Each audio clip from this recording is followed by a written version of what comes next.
Gold trusted gold buyers మీరు తాకట్టు పెట్టిన బంగారాన్ని విడిపించి ఈ రోజు ఉన్న మార్కెట్ ధరకు కొనబడను.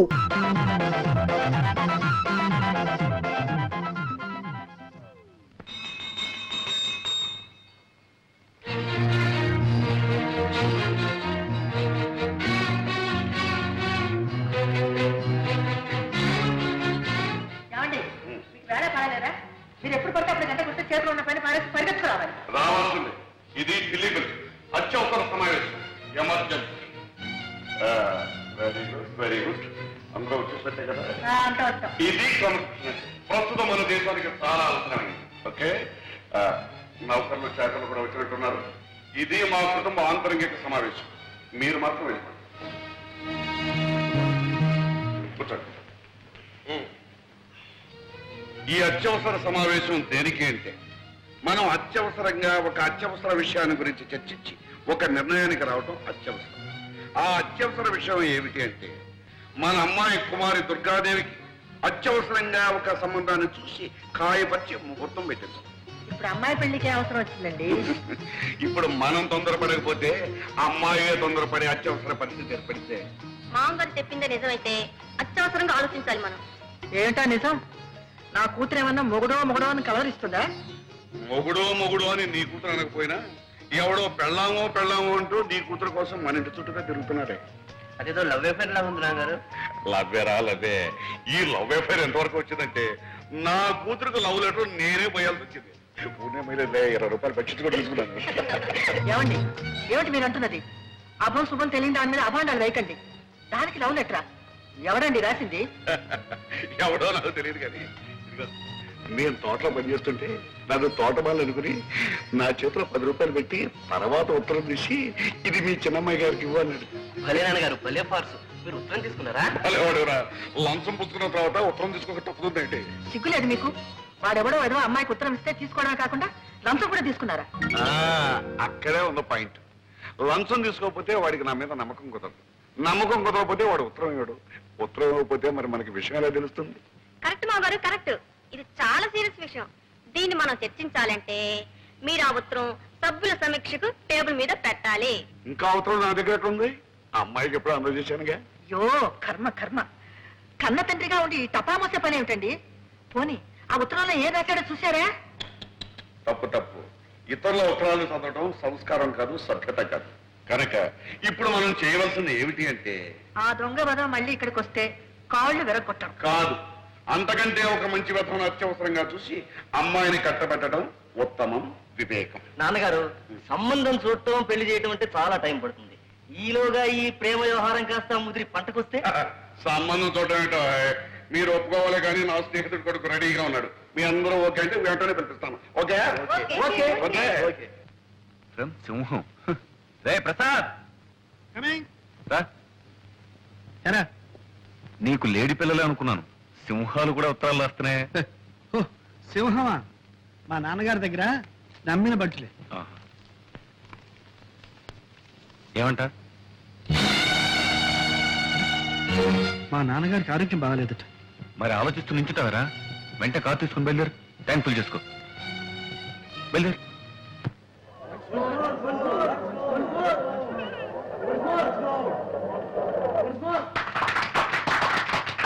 బాబు, సంతోషం ఎక్కువైందంటే నా ఇప్పే జరిగిందా?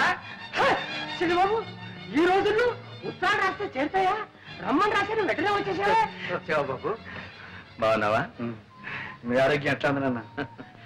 వయస్సుతో పాటు క్షీణించేదే గాని పెరిగేది కాదు కదా. అది సరేగాని నువ్వు నాటకాలు వేస్తున్నావట, నటుడిగా మంచి పేరు తెచ్చుకున్నావట. మహానటుడు మాధవయ్య గారు కొడుకు నటుడు కావడం పెద్ద గొప్ప.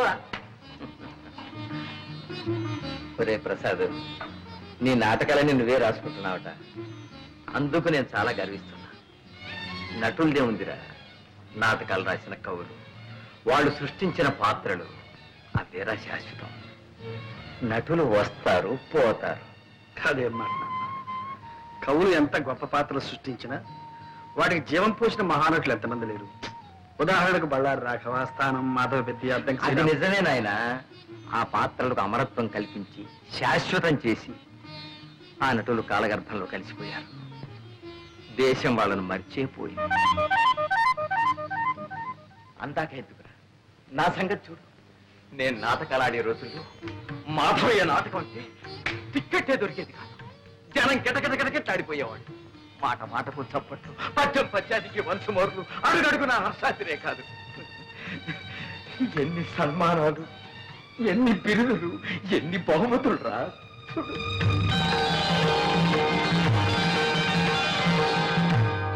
ఆనాడు నాకు వచ్చిన బహుమానాలన్నీ ఇవాళ నన్ను వెక్కిరిస్తున్నాయిరా. ఇవాళ నేను ఎవరికి కావాలి, ఎవరికి గుర్తున్నాను? తలిచేవాళ్ళు ఎవరు, పలకరించేవాళ్ళు ఎవరు? ఆనాటి ఆ వైభవాన్ని ఈనాటి ఈ స్థితిని తలుచుకుంటే నాలో నాకొక భంగి నవ్వు. అంతేరా నటుడి బ్రతుకంటే అంతే. కాళిదాసు, షేక్స్పియరు, వేద వెంకటరాయ శాస్త్రి, ధర్మవరం రామకృష్ణమాచార్యులు, తిరుపతి వెంకట కవులు, గురదాడ లాంటి ఇంకెందరో మహాకవులు చచ్చిపోయినా సజీవంగా ఉన్నారు, ఉంటారు కూడా నాయన. అందుకే నువ్వు రచయిత అయ్యావంటే నేను అంతగా గర్వించాను నాయన. ఒరే, ఒక్కసారి నాటకం చూడాలనుందో. నాన్న, మీరు నా నాటకం చూడడం నా అదృష్టం నాన్న. ఈసారి నాటకం ఇచ్చినప్పుడు నేను తప్పకుండా తీసుకెళ్తాను. అలాగే. అంతవరకు ఎందుకు? మీ ఆరోగ్యం కూడా బాగాలేదు. మీరు వెంటనే నాతో రండి. అక్కడ మీరు ట్రీట్మెంట్ కూడా చేయించుకుంటుంటండి. పట్నంలో ప్రాణం పోసే డాక్టర్లు ఉన్నారా ఏమిటో? అదేం అక్కర్లేదు కానీ నీ నాటకం ఉన్నప్పుడు చెప్పు, తప్పకుండా వస్తా. అలాగే. అప్పుడే వాడిని వీటెవరు గోపాలరావు కూడా చూసి రావచ్చు. గోపాలరావు నాన్న? మా బాల్య స్నేహితుడురా. ఆ మధ్యన నిన్ను ఒకసారి పంపించమని చూడాలనుందని కూడా ఉత్తరం రాశాడు. నాన్న దేనికి? వాడు ఎప్పుడో ఏదో కష్టాల్లో ఉంటే నేను కొంచెం సాయం చేశాను. దాంతో వాడికి అదృష్టం పట్టిందని, కోటీశ్వరుని అయ్యారని వాడికి ఒక పెద్ద నమ్మకం. పాపం మన డబ్బు మాత్రం వడ్డీతో సహా అప్పుడే ఇచ్చేశాడు. కానీ కృతజ్ఞత మిగిలిపోయిందిరా వాళ్ళు. అంటాడు, రే మాధవయ్య, నీ కొడుకు నా కూతురిచ్చి పెళ్లి చేయాలరా, అప్పుడు కానీ నీ రుణం తీర్చిన విముక్తి కలగదురా అంటాడు. పెళ్లి కూడా ఎందుకు? రే, ఆ పిల్లని చేసుకోవాలని నీకేమీ నిర్బంధం లేదు. వెళ్ళి చూసిరావు సరే. అయితే అక్కడ చిన్నబాబు పెళ్ళ రెడీగా ఉందన్నమాట. ఏడ్చావులేరా, అక్కడ కాబట్టి ఇంకో చోట రెడీగా ఉండదా ఏమిటి? సరే, ఇక్కడ వంట రెడీ, భోజనానికి సిద్ధం అయితే వడ్డించడానికి నేను రెడీ, నాన్నగారికి రొట్టి పాలు రెడీ. మరి ఇప్పుడు రెడీ లేనిది ఏమిటి? ఒకటే ఒకటి ఏమిటి? నాకంటూ ఒక పిల్ల, ఒక ఆడది.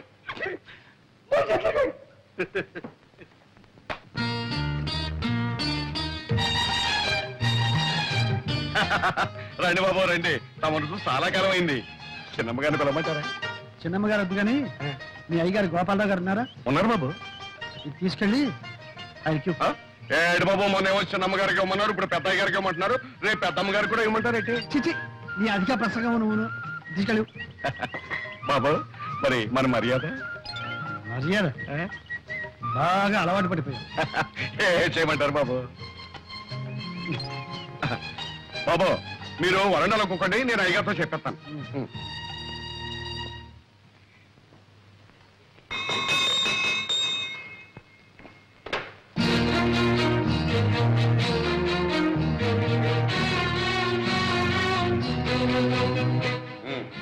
అందరూ వచ్చినట్టేనా? మీ పద్ధతి ప్రకారం అందరం వచ్చాం. Very good. అమ్మాతక, బయట వాకిట్లో నా కోసం ఉత్తరం కాల్చున్నా ఉన్నాడు, వెళ్ళి తీసుకురామ్మా. ఇది అత్యవసర సమావేశం కాదు, హాస్యరస సమావేశం. మీరంతా ఇప్పుడు ఒక మంచి నాటకం చూడబోతున్నారు. నమస్కారం. నువ్వేనా ప్రసాదివి? అవునండి. మా తోటమాలి చేత నాకు చీటీ పంపించింది కూడా నువ్వేనా? అవునండి. అలాగే 3 రోజుల ముందు మా తోటమాలికి లంచం ఇచ్చి మా అమ్మాయికి చీటీ పంపించింది కూడా నువ్వేనా? నిజం చెప్పు, నా మొహం చూసి చెప్పు. సార్, మీరు? నేనేనయ్యా ఈ ఇంటి తోటమాలిని, ఈ ఇంటి యజమాని గోపాలరావుని. ఇప్పటికైనా అర్థమైందా? ఎవరయ్యా? మా అమ్మాయికి లవ్ లెటర్ తెస్తావా? లవ్ లెటర్ నీకెన్ని గుండెలు? అదే లేదు మమ్మీ, సరళ పిక్నిక్ రమ్మని రాసిన ఉత్తరం. అదే ఇతరులకు తేవాలి. యాండి, ఉత్తరం ముక్క తెచ్చిచ్చేందుకే కొత్త ఉడికిపోతున్నారే. ఇంతకు మునుపు మీ అమ్మాయికి నాకు జరిగిన ఏమిటా కూతురు? ఊరుకో. బాబు ప్రసాద్, అసలు ఏం జరిగిందో చెప్పు, ధైర్యంగా చెప్పు. మీ డొక్కు కారు దిక్కు మొక్కు లేని చోట దెయ్యాలు తిరిగే చోట ఆగిపోతే మీ ముద్దుల కూతురు ఏడు ముఖం పెట్టుకుని వర్షంలో తడిసి ముద్దయి గడగడగడ ఒడికిపోతుంటే అయ్యో పాపమని నా సైకిల్ మీద తీసుకొచ్చి ఇక్కడ దింపారు. నాన్నగారు ఇంతకన్నా పెద్ద చరిత్ర ఉందండి ఈ ప్రసాద్కి. ఈయన గొప్ప స్టేజ్ ఆర్టిస్ట్, నవ్వుల నట సామ్రాట్, హాస్యరస చక్రవర్తి అనే బిరుదులు కూడా ఉన్నాయండి. అవును మావయ్య గారు, నేను ఈయన నాటకం చూశాను. అత్తయ్య గారు, మీరు ఒకసారి ఈయన నాటకం చూశారంటే రోజుకు 3 సార్లు నవ్వుకుంటారు. అబ్బాయి, నువ్వు ఆర్టిస్టు గనక నిన్ను క్షమిస్తున్నా. ఇప్పుడు చెప్పు, నన్ను చూడాలని ఎందుకు వచ్చావు? నా నాన్నగారు మిమ్మల్ని ఒకసారి చూడమంటే వచ్చాను. ఎవరు మీ నాన్న? రంగమార్తాడు మాధవయ్య గారు. మాధవి కొడుకు అభినవ దుర్యోధనుడని, అప్పుడు హరిశ్చంద్రుడని, ఒకప్పుడు ఆంధ్ర నాటక రంగాన్ని వృతులగించిన మా మాధవయ్య కొడుకు. ఏమండి, మీరు మాటలు చెప్పడం చూస్తే మీరు ఎప్పుడైనా నాటకాల్లో వేశారా సార్? ఆయన వేశారు కానీ ఆయన ఎక్కడా నేను ఎక్కడ. ఆయన కొడుకు నువ్వు చెప్పాను. Very good, very good. ఎవరో మాధవి కొడుకు అని చెప్పానే, అబ్బాయి ఇతను.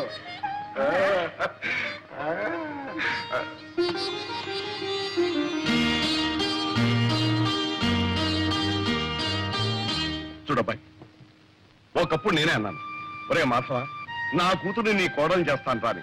ఆ విషయం ఆలోచించు. ఇప్పుడు నువ్వు మా అమ్మాయిని ప్రేమిస్తున్నాను అంటున్నావు, బాగానే ఉంది. కానీ ఒక విషయం, మా అమ్మాయిని గురించి నీకు ఏం తెలుసు, ఎంత తెలుసు? ఈ రోజు దాకా తెలిసింది మీ అమ్మాయి కాలేజీలో చదువుతుందని, కారులో వస్తుందని, కాస్త గేర మనిషిని. ఇప్పుడు కొత్తగా తెలిసింది ఆ అమ్మాయి మీ కూతురని. కరెక్ట్, అంతే కదా. అంచనిస్తూడం కంటే ఆదనిస్తూడం మంచిదన్నారు గనక మా అమ్మాయిని గురించి నీకు చెప్పవలసినంత చెప్పిస్తున్నాను. అది పుట్టినప్పటి నుంచి మాకు బాగా కలిసి వచ్చిందనే ఉద్దేశంతో కొంచెం గారాబగా పెంచాం. అందుకని దానికి తలక మించిన గర్వం, గర్వానికి మించిన మొండితనం, మొండితనాన్ని తలదనే మూర్ఖత్వం. మనిషి దుడుకు మాటకట్టు గాని పాపం మనసు వెనపోసలాంటి. ఆవేశంలో టపటపా మాట్లాడేస్తుంది గాని తర్వాత బాధపడుతుంది. నిజం చెప్తున్నాను, నాకు మా అమ్మాయి ఎంత ముఖ్యమో నువ్వు కూడా అంతే ముఖ్యం. రేపు నువ్వు బాధపడకూడదు. అందుకని 2 రోజులు టైం తీసుకుని బాగా ఆలోచించుకుని చెప్పు. చేసుకుంటానంటే సంతోషం, చేసుకోకపోతే బాధ లేదు. అర్థమైంది కదా? అర్థమైంది. వెళ్తా. అబ్బా, వెళ్తాను అనుకుంటున్నాయా, వెళ్ళొస్తాను అనాలి. నువ్వు తప్పకుండా రావాలయ్యా. ఇదిగా ఈసారి వచ్చినప్పుడు మాత్రం లంచం. రే ప్రసాద్, ఏ తండ్రి తన కూతురు గురించి ఇంత పచ్చిగా చెప్పడరా? గోపాలరావు చెప్పాడు అంటే తన కూతురు నీకు ఇవ్వడం ఇష్టం లేక, తను చెప్పలేక నీకు నువ్వే తప్పుకునేందుకు ఎత్తువేశాడేమో నా అనుమానం. నే అలా అనుకోవడం లేదురా. రే, నాకు వేరే అనుమానం ఉందిరా. ఏమిట్రా? మన కార్లు, బంగళాలు, ఈ పటాటోపం అంతా చూసి దుర్గ ఇవన్నీ నావేనని అనుకుని ప్రేమిస్తుందేమో అని నా అనుమానం. ఏమో ఏమో అనుకోపోతే ఎదురుపడి మాట్లాడితే పోలా? నేను మాట్లాడాలనుకుంటున్నాను. ఓకే, డైరెక్ట్ గానే చెప్పేస్తాను.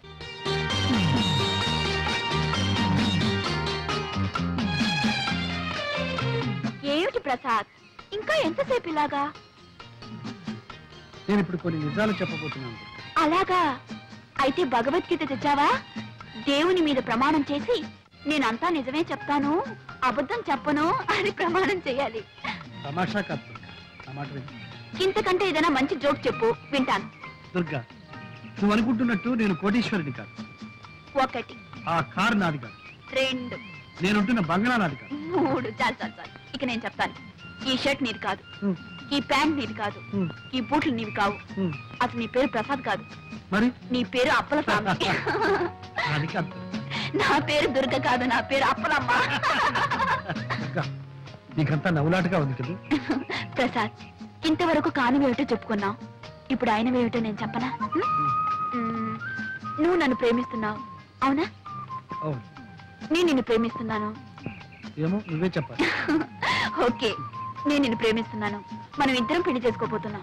అందుకే దుర్గా, మనం ఒకరినొకరు పూర్తిగా అర్థం చేసుకోవాలి. మన ఇద్దరి మధ్య ఏ అపార్థాలు ఉండకూడదు. అర్థాలు లేవు, అపార్థాలు లేవు. మన ఇద్దరి మధ్య ఉన్నది ఒకటే, ప్రేమ. అది ఉండి ఏది లేకపోయినా డోంట్ కేర్. దుర్గా, నేను చెప్పేది నువ్వు నమ్మడం లేదు. అంతా జోక్యం తోసి పారేస్తున్నావు. అబ్బే, పారేటల్లా మూట కట్టుకుని భద్రంగా గుండెలో దాచుకుని ఇంటికి తీసుకెళ్తాను. ఏయ్, ప్రసాద్కి సన్మానం రా, తప్పకుండా వెళ్ళాలి. అరే, మన ప్రసాద్ 15 సన్మానం రా. అవును. రేయ్, ఇవాళ నీ సన్మాన సభలో స్టేజ్ మీద చాలా మంది చాలా రకాలుగా మాట్లాడతారు. నీ ఉపన్యాసం మాత్రం ఫస్ట్ క్లాస్ గా ఉండాలి. ఓకే? అదే ఉంది లేదా, సన్మానం కంటే నాకు మా నాన్నగారు రావడం ముఖ్యం. నాన్నగారు వచ్చి నన్ను స్టేజ్ మీద చూసి ఆశీర్వదిస్తే అదే నాకు పర్వదినం. అంతకంటే నాకు ఇంకేం కావాలి? నేనే స్వయంగా వెళ్ళి మీ నాన్నగారిని తీసుకొస్తాను, సరేనా? Thank you. అమ్మా ఇంకెంతసేపు అమ్మా కూర్చునేది? ఇంకెప్పుడు మొదలు పెడతారు? అయిపోయింది నాన్న, 5 minutes. అబ్బాబాబా కూర్చొని కూర్చొని విసిగెత్తిపోయింది. ఆయన వచ్చిన తర్వాత మీ విసుగు గిసుగు అంతా వదిలించేస్తాడులే. ఇంకో 5 నిమిషాలు చూస్తానమ్మా, లేకపోతే నేనే వెళ్ళి ఆడాల్సి వస్తుంది. అయ్యో అలాగేనమ్మా. గురు గురు గురు వచ్చేసారు, గురు వచ్చేసారు. నాన్నగారు వచ్చారా? కాదు గురు, మన అగ్రికల్చర్ మినిస్టర్, కల్చరల్ మినిస్టర్ ఆయన సతీమణి వచ్చేసారు. ఆడియన్స్ ఫుల్, ఎంట్రన్స్ ఫుల్, కిటికీలు ఫుల్. గురు ఈ రోజు నాటకం అదరగొట్టాలి గురు. ఏవరా ఈ రోజు ఎందుకో నాకు జంకుగా ఉంది. నాన్నగారు వస్తారు, ఆశీర్వదిస్తారు అన్న ఆనందంతో పాటు ఆ మహానటుడి ముందు నటించాలంటే ఎందుకో భయంగా ఉంది. అదేం పెట్టుకో గురు, జమాయించేసే. నాన్నగారు నీ నటన చూసి నీకు జరగబోయే సన్మానాన్ని చూసి ఉబ్బి తబ్బిబ్బై వస్తాను గురు. ఏ మధు, నాన్నగారు వచ్చారా? ఎరా ఎరా రాలేదా? సారీ ప్రసాద్, ఏమిట్రా ఏమైంది? మీ నాన్నగారికి లేరు.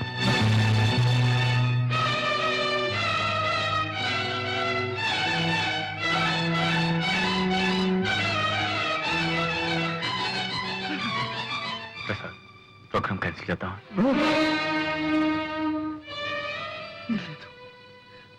లేదు, కళాకారుడు తాను కాలిపోతున్నా నలుగురికి కాంతినివ్వాలి, ఆనందాన్ని ఇవ్వాలి. అదే నాన్నగారి ఆశయం కూడా.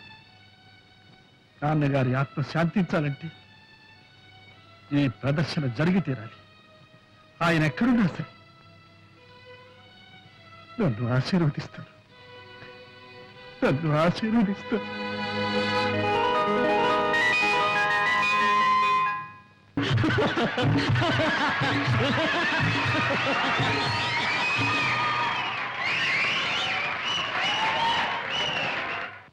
ప్రేక్షక మహాశీలకు ఒక విషాద వార్త.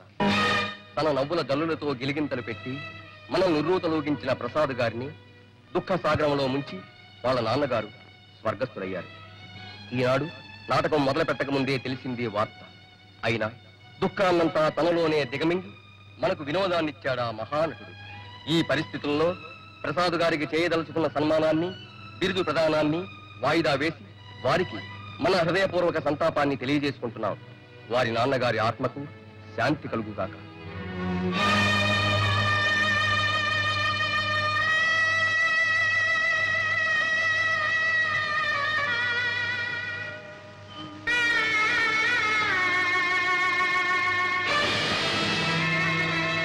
ప్రసాద్, ఏమిటి నువ్వు చేస్తున్న పని? దేశం ఆయన ఎప్పుడూ మర్చిపోయి, ఆయన ఇప్పుడు వెళ్ళిపోయారు. ఆయన చివరి రోజుల్లో ఇవన్నీ ఆయన్ను వెక్కిరించాయి. ఇంకా ఉంది, నన్ను కూడా హేళన చేస్తాయి. ఈ వార్త వెళ్ళిపోవడమే మంచిది.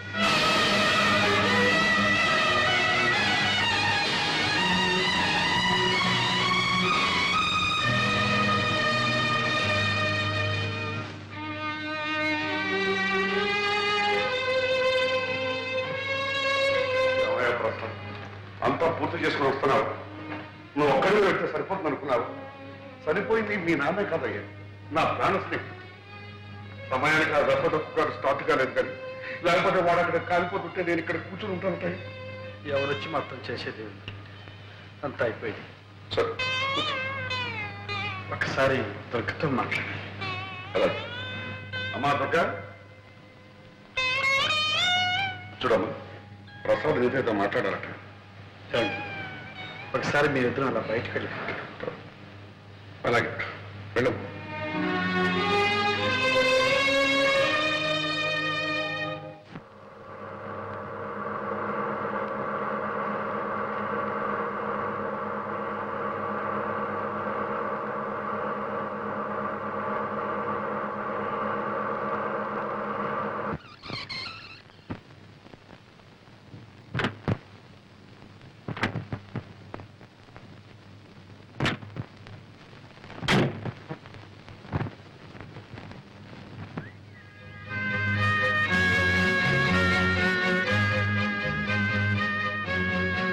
మనిషి ఉన్నప్పటికంటే లేనప్పుడే తెలుస్తుంది ఉన్న విలువ లేని వెలితి.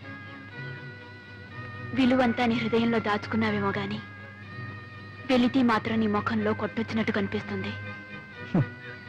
సరే, నేను ఈ స్థితిలో కూడా జోక్ చేస్తాననుకోగా. ఏమిటో చెప్పు. అప్పుడు చెప్తే నమ్మలేదు, ఇప్పుడైనా నమ్ముతావా? ఏమిటో చెప్పండి.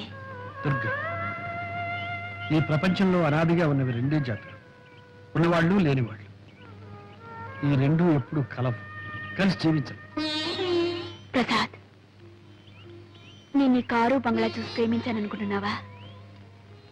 అవి నాకు కొత్తవి కావు. నీకు పేదరికం కొత్తదేగా. ప్రసాద్, ఏమిటి నువ్వు అనేది? నువ్వు పేదవాడివి, నిన్ను పెళ్లి చేసుకుంటే పేదరికం అనుభవించాలనేగా. పెళ్లి తర్వాత కూడా నువ్వు పేదవాడివిగానే ఉండిపోతావని ఎందుకు అనుకోవాలి? అంటే మీరు మహారాజులనే? కాదు, కానే కాదు.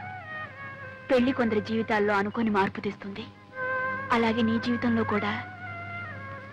నాలో ఏ మార్పు వచ్చినా నా మనస్తత్వం మాత్రం మారదు. నేను సాహిత్యానికి, కళలకు అంకితమైన వాడిని. డబ్బు మనిషిని కాలేదు, ఉద్యోగం చేయలేదు. నీ అంతస్తుకు తగినంత కాకపోయినా నీ అవసరానికి కూడా చాలినంత సంపాదించగలను లేదు. అయితే ఇప్పుడు నన్నేం చేయమంటావు? నన్ను మర్చిపోమంటా. మర్చిపోలేకపోతే?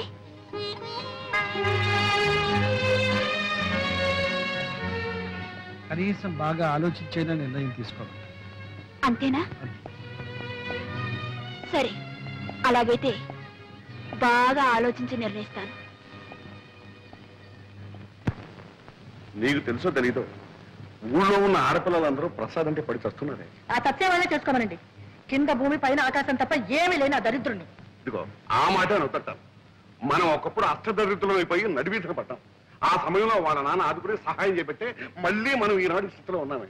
మనుషులు అయినందుకు మనకు ఆ మాత్రం కృతజ్ఞత ఉండాలి. మీకంత కృతజ్ఞత ఉంటే సహాయం చెయ్యండి, డబ్బు ఇవ్వండి, బాగా కట్నం వచ్చి ఇంకో అమ్మాయిని తీసుకొచ్చి పెళ్లి చెయ్యండి. చెయ్యొచ్చు, కానీ నీ కూతురు అతను ప్రేమిస్తోంది. మరి దానికేమంట? దానికేం తెలుసండి? ప్రేమ గీమ. ప్రేమట ప్రేమ. ఆ అబ్బాయి సంగతి తెలియక ప్రేమించుంటుంది. ప్రేమించి కూడా తెలిస్తే మానేస్తుందంటావా? తప్పకుండా మానేస్తుంది. ఆహాహాహా. ఎంత మంచి కూతురు కన్నావే మహాతల్లి. డబ్బుంటే ప్రేమించి లేకపోతే మానేసేది ఆడదా? ఇది ఒకందుకు మంచిదలే. నీ కూతురు అతన్ని పెళ్లి చేసుకోకుండా ఉంటాం అతని అదృష్టమే. మరీ మంచిది. ఇంకా ఈ పెళ్లి మాట ఎత్తకండి. అబ్బాయిని ఇక్కడ రావద్దని చెప్పండి, మన అమ్మాయి మీద ఆశలు పెట్టుకోవద్దని చెప్పండి. ఖచ్చితంగా చెప్పండి. ఆ మాట ఏదో నీ కూతురే చెప్పండి. నా పెళ్లి గురించేగా మీరు మాట్లాడేది? అవునమ్మా, మీ అమ్మ. నా పెళ్లి విషయంలో దయచేసి మీ ఎవరి ప్రసక్తి నాకొద్దు. నేను ప్రసాద్ మనసారా ప్రేమించాను. అతన్నే పెళ్లి చేసుకోవాలని నిర్ణయించుకున్నాను. నీకేమైనా మర్చిపోయిందా? అమ్మా, మీరు కాదంటాం, నేను అవునంటాం, ఈ మామూలు రభసంతా వద్దు. నా ఇష్ట ప్రకారం పెళ్లి చేస్తే చేయండి, లేకపోతే నేనే చేసుకుంటాను. శుభం.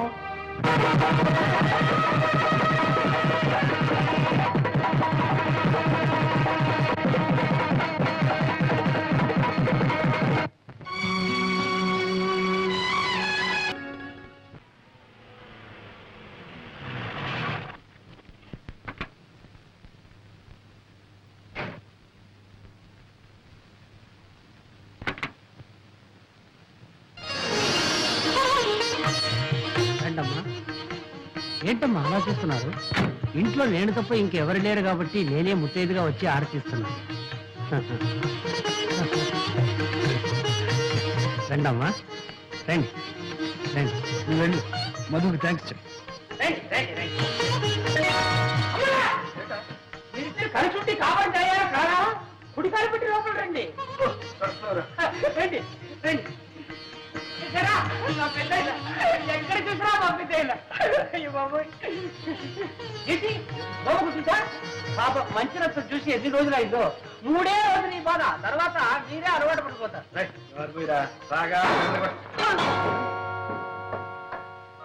ఎవరా? చెప్తాను. ఇప్పుడే కదా పంపించారు, మళ్ళీ వచ్చేసావా? ఒక చోటు ఉండవా? ఇక్కడ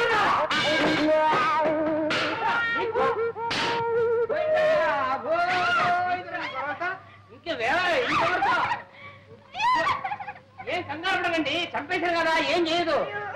నువ్వు బర్రం పోతున్నావు. ఒకవేళ పెద్ద అక్కడ చూస్తే చిన్నబాబుకి పెళ్లి అయిపోయింది, మీ కోడలు అందంగా ఉంది, చిన్నబాబు కాపురం బ్రహ్మాండంగా చేస్తున్నారు అని ఒక ముక్క పడే ముందు దాన్ని తీసుకెళ్ళి భయపడే. అదే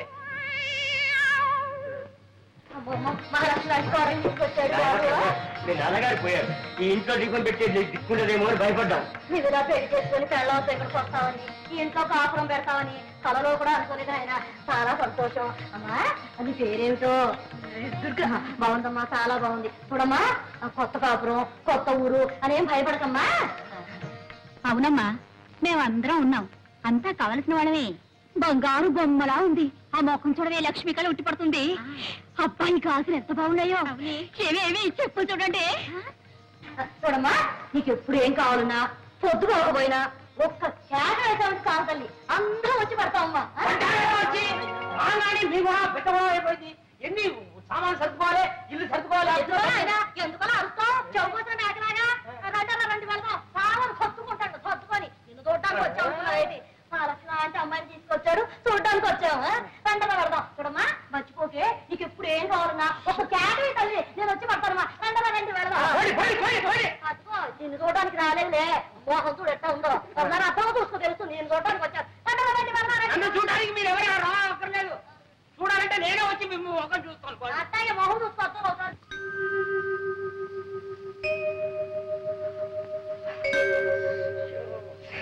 ఏమండి ఏమండి ఉక్క పడుతుంది, చెమటలు కారిపోతుందండి. కిటికీ లేచి పడుకో. సర్లేండి, కిటికీ తెరిస్తే లేకి జనం కోలం, ఊరికి కాలు కంపు. ఏమండి ఒక మాట చెప్తాను, వింటారండి? ఏంటి? నాకు ఈ ఇల్లు, ఈ వాతావరణం నచ్చలేదండి. నచ్చినా నచ్చపోయినా మనకుంది ఇల్లు. ఏం చేద్దాం? ఏమండి, ఈ ఇల్లు కావాలంటే అద్దెకిచ్చేసి కొత్తగా కడుతున్న కాలనీలో చిన్న ఇల్లు మనకు కావాల్సింది తీసుకుందామండి. నువ్వు తీసుకోవచ్చు. ఈ ఇల్లు అతికిస్తే 50 రూపాయలకి పడేవాడు. కొత్త ఇంట్లోకి వెళ్తే 500 రూపాయలు అడుగుతారు. దానికంటే 10 రెట్లు అడ్వాన్స్ అడుగుతారు. ఏం చేస్తాం? ఏదో ఒకటి చేద్దామండి. సరే, ఏదో ఒకటి చేద్దాం. పడుకో. ఎక్కడో నిద్ర పడి చేస్తే కదా. నీకు నిద్ర పట్టలేదు అంతేగా? పట్టిస్తా.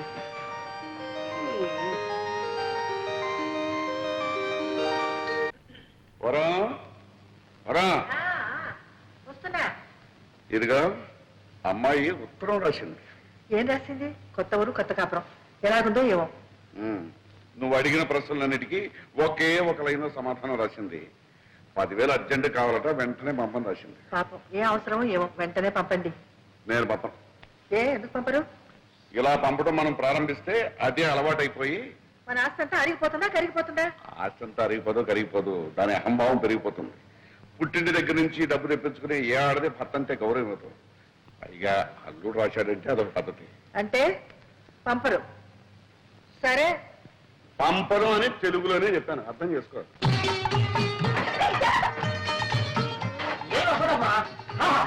ఏంటేమిటి ఇక్కడనే ఉండాలి. చెరువులో కూర్చొని క్రియేటివ్ ఉంటుంది.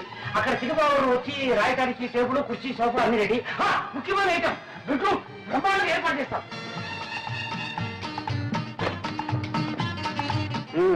అలంకరణ అయిపోయిందా? అంతా అయింది, అంటే కాలేదు.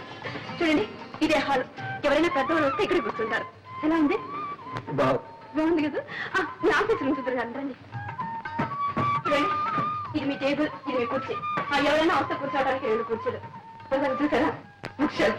ఆ తర్వాత మీరు అప్పుడప్పుడు రిలాక్స్ కావడానికి ఇది చేస్తారు. ఎలా ఉంది ఐడియా? బాగుంది బాగుంది. కానీ కానీ ఏంటి బ్రేక్ అవుతారు? మరేం లేదు, ఇక్కడున్న ప్రతి వస్తువు నన్ను చూసి నువ్వెవరు నువ్వెవరు అని అడుగుతున్నట్టు అనిపిస్తుంది. ఎందుకంటే ఊరికి కదా చెప్తారు, డబ్బు మా పుట్టి నుంచి తెప్పించుకున్నాననిగా. చూడండి, మీరు కళాకారులు, నటుడిగా, రచయితగా మీకు పెద్ద పేరుంది. నలుగురు మిమ్మల్ని చూడటానికి వస్తూ ఉంటారు కదా. మీ మర్యాదకు తగ్గట్టుగా ఉండాలని ఏమంతా చేశాను. మీకు అవమానంగా ఉంటే వదిలేండి. నాకున్నది అవమానం కాదు, ఆత్మాభిమానం. సర్లేండి, నాకుంది ఆత్మాభిమానం. ప్రతిసారి మా వాళ్ళని పిచ్చి అడుగుతాను అనుకున్నారా? ఇక ఏ పరిస్థితిలోనూ మా పుట్టికి నుంచి ఒక చిల్లిగా కూడా నేను తెప్పించను. ఈ ఒక్కసారికి మన్నించండి ప్లీజ్. నోను, ఇప్పట్లో నేను మర్చిపోను. అయితే ఎప్పుడు మర్చిపోతారు? ఎప్పుడా? రాత్రి కావాలి, వెన్నెల రావాలి, ఆ వెన్నెట్లో నువ్వు నా పక్కకు చేరాలి. అప్పటిదాకా మీరు ఆగాలి, ఇంకా మీరు చాలా చూడాలి. ఉంది, బ్రహ్మాండంగా ఏర్పాటు చేశాను. చిన్నబాబు, ఇది నీ పెట్టు, అమ్మగారు ఇది మీ పెట్టు. కావాలంటే మీరు ఇటు అటు మార్చుకోవచ్చు, లేదంటే ఒకే సైడ్ రావచ్చు. నా పెట్టు కూడా రెడీ అయిపోయింది. నీ పెట్టు ఇదిగో. అవును, నాకేమైనా వినోదం ఉందా? ఒక కలెక్షన్ ఉందా? ఒక డ్రామా లేదు, ఒక సినిమా లేదు, కనీసం ఇదేనా? క్షమించండి క్షమించండి. ఎప్పుడు పెద్ద దగ్గర పడుకుని అదే అలవాట్లో ఇలా చేయకుండా ఉండేవరా, ఎప్పటికైనా నాకు పనికి వస్తుందేమో. ఊరుకోండి, మీరు పట్టుకెళ్ళు.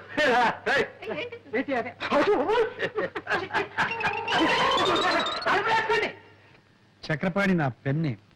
నేను 2-3 నవలలు రాశాను, మీరేమైనా పబ్లిష్ చేస్తారేమోనని. చక్రపాణి గారు, మీ పేరు పేపర్లోనూ అక్కడ చూస్తూనే ఉన్నాను. మీకు చిన్న రహస్యం చెప్తాను.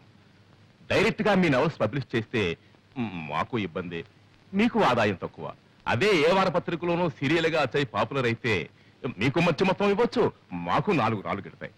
నిజమేననుకోండి, కానీ సీరియల్ అంటే ఆగండి పోనీ ఓ మంచి సలహా ఇస్తాను. సెక్స్ నోట్స్ రాయింది, టైటిల్స్ కావస్తే నేను ఇస్తాను. ఆడదాని తృప్తి, మగవాడి శక్తి. అబ్బా ఏ వ్రతి అందులోనే ఉంది. ఇంకా ఎన్నో ఉన్నాయండి.